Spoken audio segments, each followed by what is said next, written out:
Hi and welcome to the short tutorial. In this video I will show you how to stake BNB on the Trust wallet. So if you want to stake BNB on the Trust wallet, watch this video till the end and you have to follow the same procedure. And if this video really helps you out, do subscribe to my channel.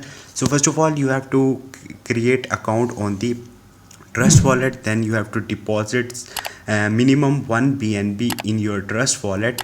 After that, you have to click on the BNB from here, and there is limit minimum you can deposit 1 BNB to earn the stake profit.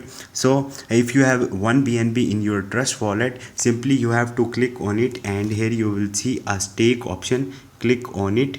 Once you will click on the stake, the smart contract will be called and you will be able to stake the BNB. Hope this video will helpful for you. If you have any question, you can ask me in the comment section, and don't forget to subscribe my channel. Thank you.